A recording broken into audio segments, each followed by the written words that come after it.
Nuevamente, buenos días.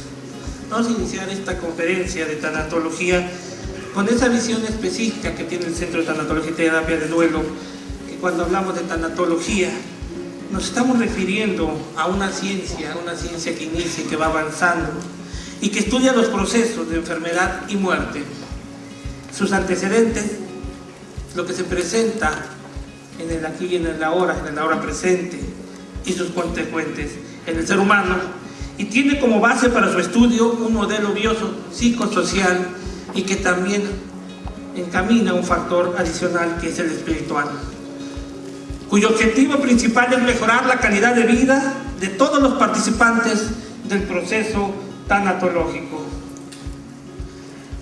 Cuando hablamos de los participantes del proceso tanatológico, es importante considerar que estamos hablando de tres instancias que en ocasiones se convierten en una y en otras tantas se separan: el paciente enfermo, el paciente familia y el paciente cuerpo médico. Por muchos años la tanatología se centró en buscar el trabajo con el paciente enfermo, y por mucho tiempo se nos olvidó que ese paciente enfermo pertenece a un núcleo, a un sistema denominado en primera instancia familia, y que la calidad de vida del paciente enfermo y del paciente familia es muy similar, pero que tenemos que añadir otro componente: el cuerpo médico. Cuando hablamos de cuerpo médico no nos referimos específicamente a los médicos de la salud física, sino a aquellos que también trabajan con la salud mental, los psicólogos, los psicoterapeutas, pero también tenemos que considerar trabajo social y darle su lugar. Asimismo, como es el caso de enfermería, porque finalmente el equipo del cuerpo médico es una parte esencial en la atención. Hace algunos tiempos, cuando trabajábamos apoyando el programa de la BEC del Hospital Regional 24, nos dimos cuenta inmediatamente de lo que puede hacer un profesional no preparado en el campo de la tanatología. En aquellos años contábamos como médico con la doctora Teresa Pineda, y por distintos motivos dejó el puesto y llegó otra persona con una formación distinta. ¿Cuánto del programa se tuvo que retroceder? Porque teníamos a alguien que no estaba preparado en el campo de la tanatología. El tanatólogo, el día de hoy, vive distintos momentos que están acorde a su preparación y a su formación profesional. El primero de estos momentos, y es prácticamente con el que inicia la tanatología y que continúa por mucho tiempo en muchos espacios, el famoso acompañamiento tanatológico, que en ocasiones se ha confundido con la compasión, o se ha confundido con la lástima, o con estar con el pobrecito, con el desamparado.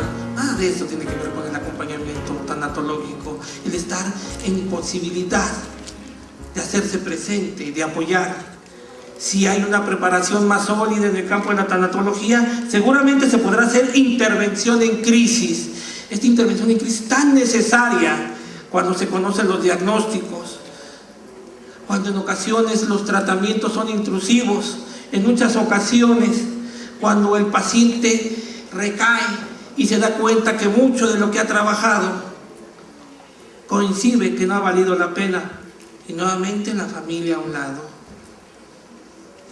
Y finalmente, la gran propuesta que lanzamos, al formar a un profesional específico en el área de la tanatología, y que es ese resultado que hoy tenemos dentro de la maestría de tanatología: ya no ser la tanatología el auxiliar de otras ciencias, sino que otras ciencias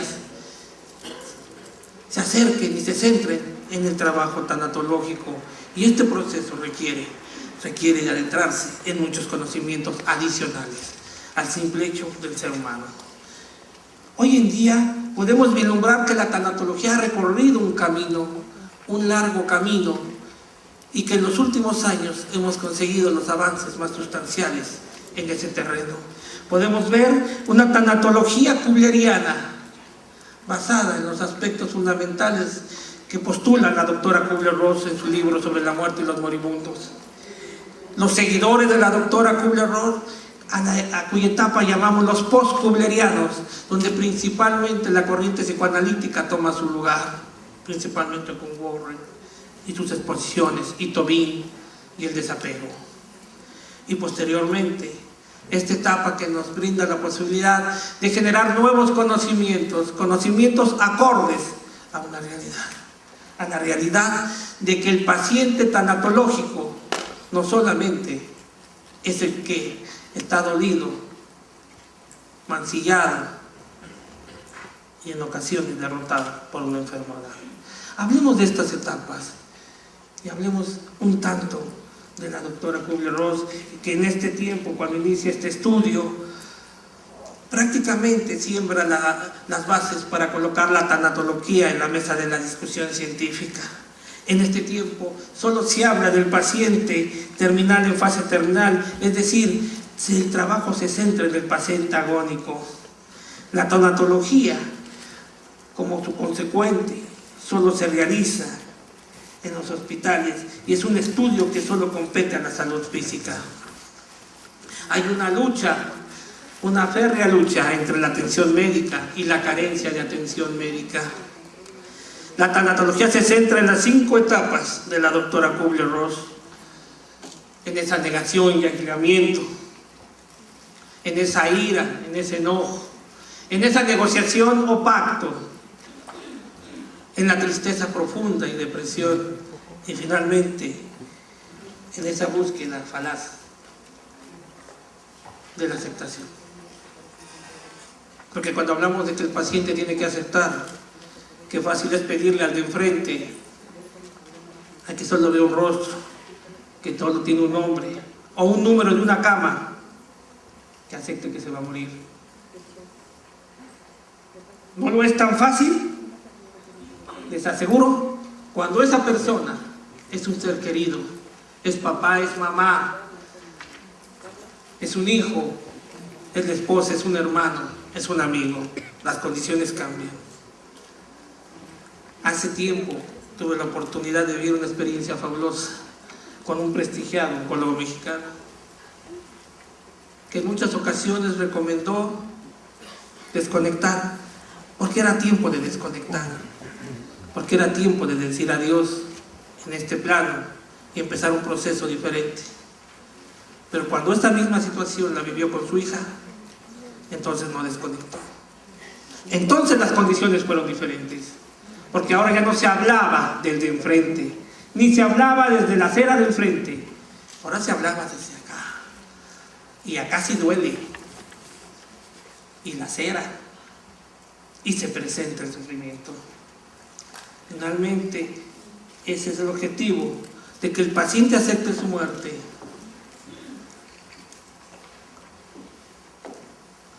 Y regularmente el paciente muere en un lugar oscuro o semioscuro, donde no hay ruido, donde no es bueno que se hable, ni que los niños corran, ni jueguen, ni prendan la televisión, hagan ruido, porque puede ser que se despierte.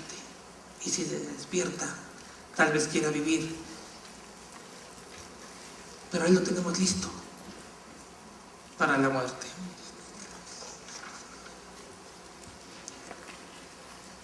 Los kublerianos nos permitieron y nos mostraron que había otros caminos. Nos abrieron las puertas a dimensiones diferentes. Y dentro de estas grandes dimensiones tomó su lugar la psicología. Y específicamente la psicoterapia. También tomó su lugar el trabajo social y esa labor ardua para estar con el familiar, para estar con la familia. Tomó su lugar la enfermería y los aspectos importantes para conocer el desempeño y la calidad de vida del paciente en el ámbito hospitalario. Y otras ciencias se aunaron a darnos nuevos conocimientos, como el caso de la antropología, más aún el derecho, que en determinado momento nos enseñó que era muy importante dejar bienes y no dejar males. Se atiende al paciente ahora en una esfera diferente, ya no en el último momento, sino cuando se coincide que tiene una enfermedad terminal. Se da una lucha entre la distanasia y la atención médica integral, entre el encarnizamiento terapéutico y buscar que la atención fuera de muchos, de varios, de todos los que pueden aportar. El objetivo es que el paciente tenga un buen morir, y se habla mucho de la muerte con dignidad. Sin embargo, uno de los grandes conflictos de esta etapa es que la familia seguía tomando las decisiones más importantes sobre el diagnóstico, sobre el pronóstico, sobre el tratamiento, y como consecuencia se nulificaba la capacidad del ser humano a tomar decisiones importantes sobre su vida. Y en muchos casos, claro está, que el paciente muere en el hospital, a veces acompañado de uno o dos de sus familiares, pero también a veces, muchas veces, solo. Y entonces generamos un nuevo conocimiento, un conocimiento que tenía que ver con la tanatología del siglo XXI, una tanatología que ahora se aliaba, ya no apoyaba a otras áreas, ahora se aliaba a otras ciencias, y junto con ella venía una hermana menor, pero que había crecido inmensamente, la psico-oncología. La psico-oncología y la tanatología finalmente se fusionan y agarramos la parte científica desde el fondo de la psico-oncología, y el humanismo de la tanatología es retomado por la psico-oncología. Pero también ahora hablamos del cierre de asuntos inconclusos, hablamos del cierre de ciclos, y también hablamos, como aprendimos hace algunos años en Argentina, que el paciente terminal, el paciente crónico, tiene derecho a disfrutar su sexualidad, tiene derecho a generar endorfinas, tiene derecho a generar dopamina y también muchos otros neurotransmisores que permiten por mucho evitar esos grandes fantasmas que afectan a la tanatología, como es el caso de la depresión y la ansiedad. Hace algún tiempo en un estudio definíamos que produce más muertes en México la depresión y la ansiedad que cualquier tipo de enfermedad oncológica. El desgaste en el paciente enfermo, en el paciente familia, producto de los síntomas de la depresión y de la ansiedad, son tremendos. Las enfermedades dejan de ser terminales para convertirse en crónicas, y entonces se genera un cambio en el paradigma, un cambio que habla de un paciente que estaba esperando la muerte a un paciente que empieza a vivir cada vez más. Los avances de la ciencia permiten que esto se dé. La contraparte es que se vive más, pero con menor calidad de vida. Hoy queremos que en la tanatología nos centremos en estos aspectos. Sí, más vida, pero con mayor calidad. En este caso, el paciente conoce su diagnóstico, conoce su pronóstico y toma las decisiones más importantes sobre su tratamiento. Nuestro objetivo principal es elevar la calidad de vida del paciente, de la familia y del cuerpo médico, de todos juntos. La familia y el cuerpo médico también reciben atención tanatológica. Hace algunos años, la Universidad Autónoma de Nuevo León publicó dentro de un trabajo de adicciones, los niveles de adicciones entre profesionales, y resulta ser que los médicos y los terapeutas, entre ellos los psicólogos, ocupamos el segundo nivel de adicción. ¿Cómo generar salud en personas que en su cotidianidad funcionan en la adicción? Pero también arrojaron un dato muy importante, el dato de que las familias más disfuncionales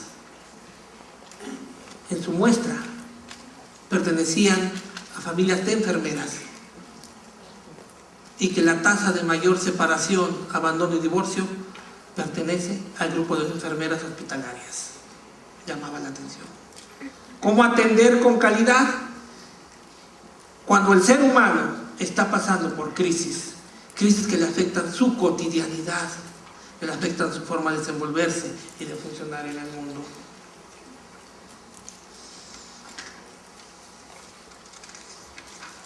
Se pasa del supuesto de morir con la enfermedad al de aprender a vivir con ella.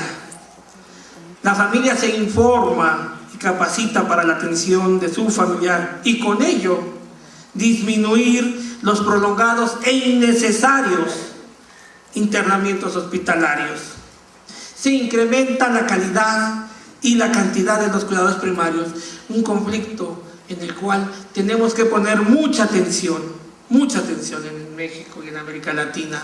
Seguimos teniendo muchos cuidadores primarios únicos y tenemos que dar el paso para incrementar los cuidadores primarios, pero ya tenemos que formar los cuidadores secundarios y también tenemos que considerar a toda esa gente que puede facilitar el trabajo del cuidador primario y secundario, como es el caso del cuidador terciario. El tanatólogo se prepara en distintas áreas, como la medicina, no para ser médicos, pero sí para conocer por lo menos los conceptos, los síntomas de las enfermedades que más impacto tienen en la población, pero también en la medida de su intervención, conocer de psicoterapia y del manejo de las distintas opciones que hoy nos da, que puede ser desde la Gestalt, desde la logoterapia, el psicoanálisis, el conductismo, el cognitivismo, y tal vez alguien quiera voltear a ver la propuesta terapéutica que tenemos, la propuesta que hemos lanzado en algunos países de América Latina, incluyendo México, la propuesta de la expresión emotiva y de la imaginería, que tan buenos resultados nos ha dado en nuestro proceso profesional de intervención con pacientes. Tenemos un mal en el cuerpo médico, no porque el cuerpo médico en su totalidad lo tenga, sino porque a veces es una persona que está transitando por los signos y síntomas y las repercusiones del burnout y sus consecuencias en las áreas hospitalarias, sobre todo en cuidados intensivos, en urgencias, en esos pisos que requieren que el profesional trabaje con mayor estabilidad y que por desgracia en ocasiones no se da. Para esta tanatología del siglo XXI, el lugar del paciente, siempre que él lo decida, siempre que él lo quiera, será su casa, con sus olores, con sus sabores, con sus colores, con su gente, con su perro, con su gato, con sus amigos, con quien él quiera. El paciente conoce y disfruta su sexualidad y puede generar cambios importantísimos con respecto a su calidad de vida, en la medida que puede disfrutar y ser más cotidiana su vida. La lucha se da entre el encarnizamiento terapéutico y la búsqueda de mejorar su calidad de vida. La tanatología del siglo XXI debe descansar sobre cuatro pilares esenciales en su desarrollo, y uno de ellos será la ciencia, o es la ciencia, sin olvidar el origen de la tanatología en su humanismo, pero tenemos que ser eficientes y claros, y finalmente respetar el conjunto total, profundo, divino de las creencias del paciente, la mayoría de ellas manejadas en el inconsciente. Y tenemos que dentro de la ciencia es muy importante resaltar la ciencia de la psicoterapia, el conocimiento que está basado en escuelas, en sistemas que nos permiten conocer y potencializar el desarrollo humano, que nos permiten encontrarnos con el paciente en una igualdad, desde un proceso empático, al igual que el desarrollo de la medicina. ¿Cuántos avances hoy en día posee la tanatología que están fincados en el desarrollo de la medicina de los años 80 y 90? Y tenemos que abandonar, o por lo menos no depender tanto de los tratamientos monomedicamentosos para manejo del dolor. Si hoy queremos mejorar la calidad de vida, tenemos que trabajar con otras alternativas que científicamente están probadas. Las grandes alternativas que nos da la hipnosis clásica, y que en estos días Joaquín Blanco Marrades y Alberto Cobian Mena nos hicieron favor de mostrarnos, las experiencias de otros países, y que todos aquellos que tuvimos oportunidad de estar cerca de esos cursos precongreso vimos la utilidad, conocimos los aspectos científicos en el que está fundamentado, pero sobre todo vimos sus resultados. Tenemos que hablar de la hipnosis ericksoniana, de sus componentes, de la mente consciente, de la mente inconsciente, de la disminución del dolor a partir de simbolizarlo. La acupuntura, esos trabajos formidables de la Universidad Autónoma de Chapingo, pero que también el Instituto Politécnico Nacional ha realizado en la Escuela Nacional de Medicina y Homeopatía. Tenemos que considerar incluso, a veces, otras alternativas, como en su caso pueden ser las flores de Bach. Y no menos importante es las alteraciones que se presentan por la percepción desadaptada del paciente ante los procesos de enfermedad y muerte. Y tenemos que centrarnos en esos 5 fantasmas que afectan la vida del paciente tanatológico, como es el caso de la depresión, que ya antes comentaba, pero también de la ansiedad. Y tenemos que tomar en cuenta el estrés postraumático, más aún los trastornos adaptativos. Y finalmente, el trastorno que solo afecta al paciente enfermo, sobre todo en su parte agónica, y me estoy refiriendo al delirio, que regularmente no es atendido, porque los profesionales que están cerca del paciente poco conocen de las dimensiones de esta alteración mental. Asimismo, tenemos que tomar en cuenta el humanismo, ese gran humanismo que nos lega la filosofía existencialista, esa experiencia de Kierkegaard, con su fenomenología de Edmundo Husserl, con Heidegger, con Sartre, desde la visión, desde esa visión de un ser humano frente a otro ser humano. Bajamos del pedestal en muchas ocasiones para colocarnos en ese proceso empático que nos permite una comunicación clara y eficiente. Y también tenemos que considerar en la hora presente. Podemos ir al pasado a recobrar experiencias, a cerrar asuntos inconclusos, siempre y cuando nos podamos traer a esta experiencia, a este momento. Siempre considerando que el trabajo del tanatólogo se centra sobre las necesidades del paciente. Y a veces la pregunta es, ¿por quién doblan las campanas en la tanatología? ¿Será por el paciente enfermo? ¿Será por el paciente familia? O tal vez sea por el paciente cuerpo médico. En muchas ocasiones hemos encontrado 10, 12, 15 profesionales trabajando con el paciente enfermo y con la familia uno o tal vez nadie. Muchas experiencias nos han alimentado y nos han permitido visualizar la realidad que compete en muchos centros hospitalarios, donde el espacio de atención a la familia no está dado, porque las instalaciones fueron diseñadas con objetivos diferentes.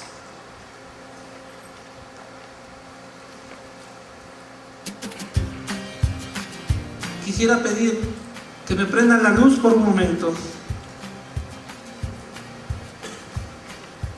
Y en lo que van prendiendo la luz, quiero pedirles que formen grupos de 3 personas. Rápidamente, 3 personas. Los que tengan cercanos.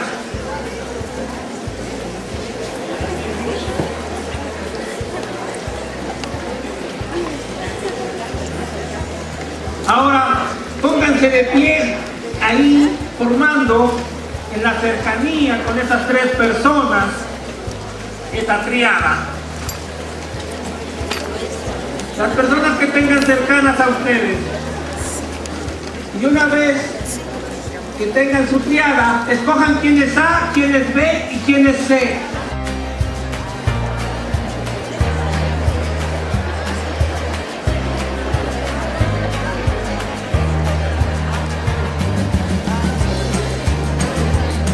Muy bien. Una vez su triada, una vez que ya definieron quién es A, quién es B, quién es C, quiero pedirles que por un momento todos aquellos que son A, por un momento se metan en la vivencia, en la experiencia de un paciente enfermo, alguien que tiene una enfermedad y que percibe esa enfermedad en una posición, desde una posición que lo coloca en un estado de vulnerabilidad, pero que tal vez va a vivir la experiencia del dolor, o tal vez va a sentir la náusea o la fatiga, y que va a necesitar estar acudiendo a un médico. Váyase metiendo en esa experiencia, en tanto que quien es B ocupe el lugar del paciente familia y viva la experiencia de saber que tiene un ser querido, un ser amado, del cual poco puede hacer para atender lo que está viviendo, el desarrollo de la enfermedad, pero que está ahí, pero que también tiene que atender a la otra parte de la familia, tal vez a sus hijos, a su pareja. Y finalmente, C ocupe el espacio de la vivencia del profesional de salud, tal vez preocupado por la parte económica,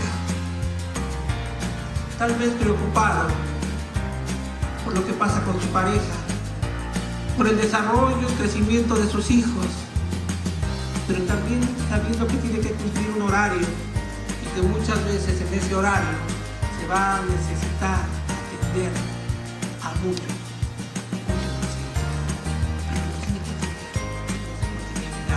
Entonces, por un momento, tómense un minuto cada uno para meterse en ese papel, y posteriormente le voy a pedir a los que son los pacientes enfermos que comenten cuáles serían sus necesidades desde esta visión, para que posteriormente, 2 o 3 minutos después, lo haga B, y posteriormente después lo pueda hacer C, que sería el cuerpo médico. Entonces, todos aquellos que son A y que ya están listos para compartir esta experiencia, coméntenselo a sus otros 2 compañeros. Yo les aviso cuando haremos cambio. Adelante.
Les voy a pedir a los que son A que empiecen a cerrar su participación. A los que son A que vayan cerrando.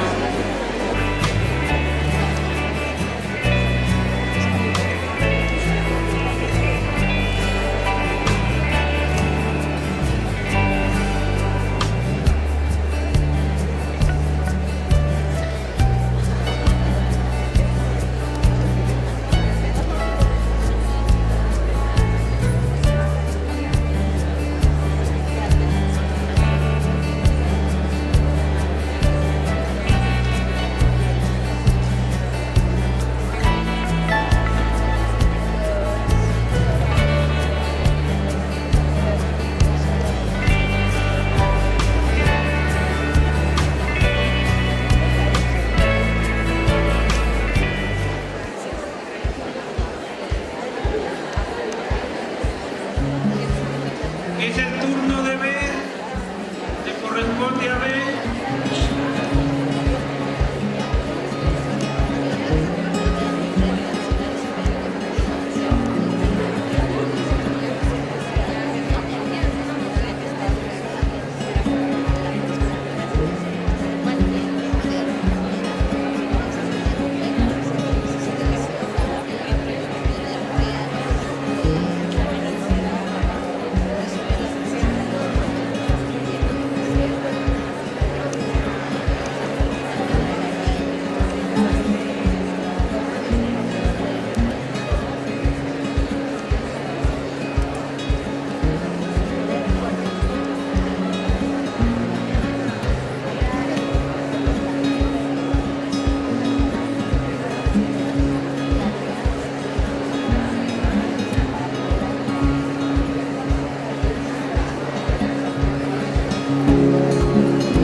Y tal vez te hayas dado cuenta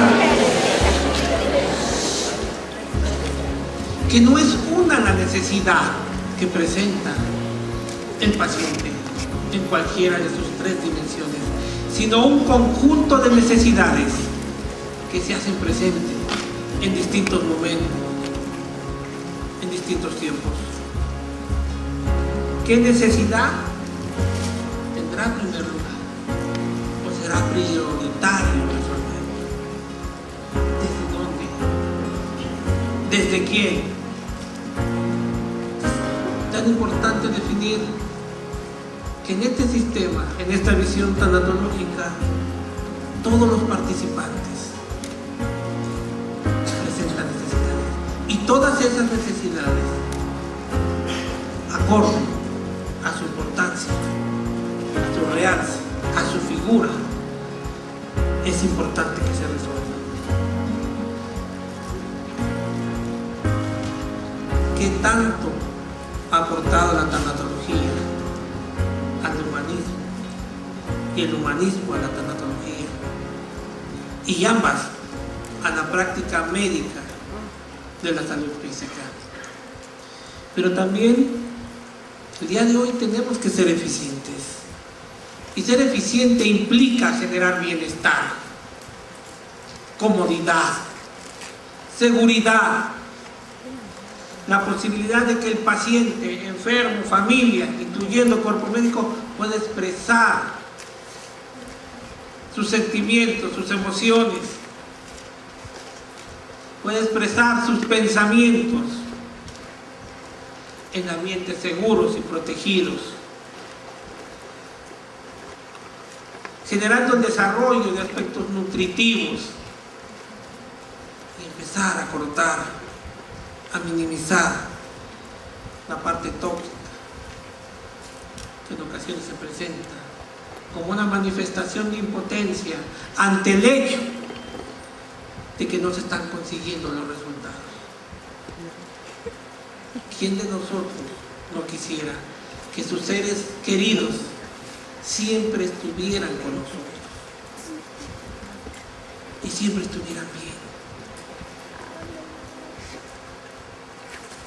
Pero el ser humano es mortal,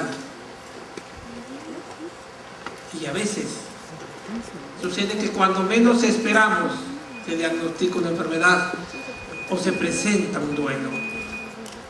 se presenta la experiencia de la muerte, en ocasiones súbita, inesperada y muchas otras veces más.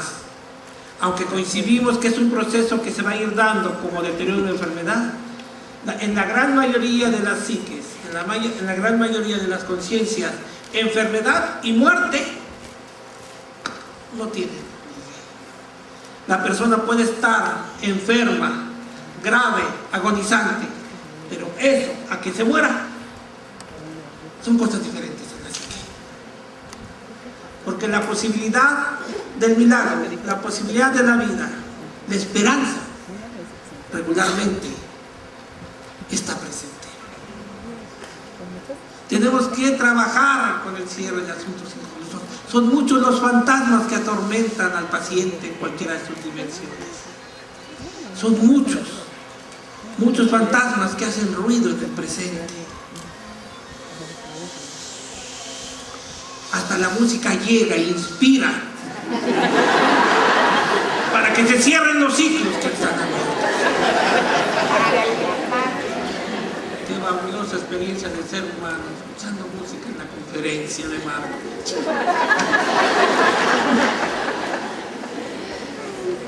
Luego pasa también en Santiago de Cuba, Cubiano.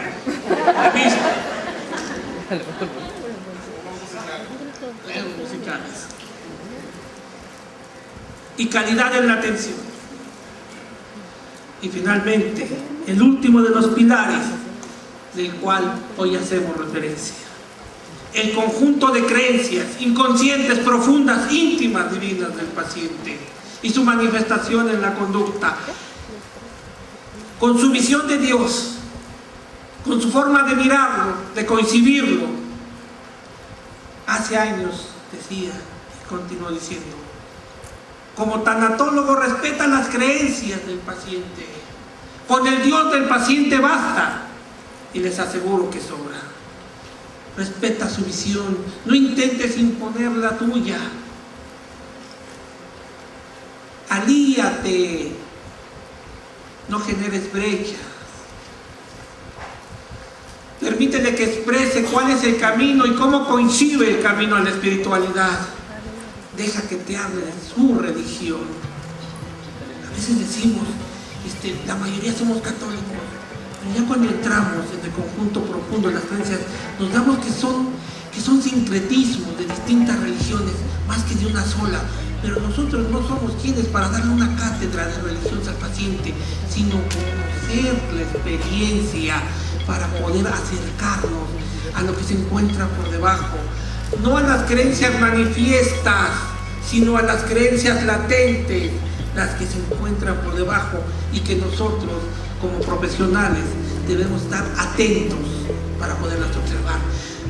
Un paciente con red de apoyo espiritual es un paciente con calidad de vida, un paciente que se siente abandonado por su Dios, que se siente abandonado por su Virgen, que se siente abandonado por sus deidades, es un paciente con baja calidad de vida. No hay, desde mi experiencia, dolor y sufrimiento más fuerte que el sufrimiento espiritual.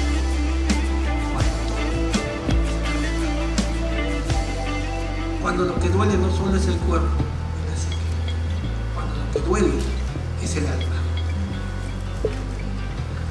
Respetar sus creencias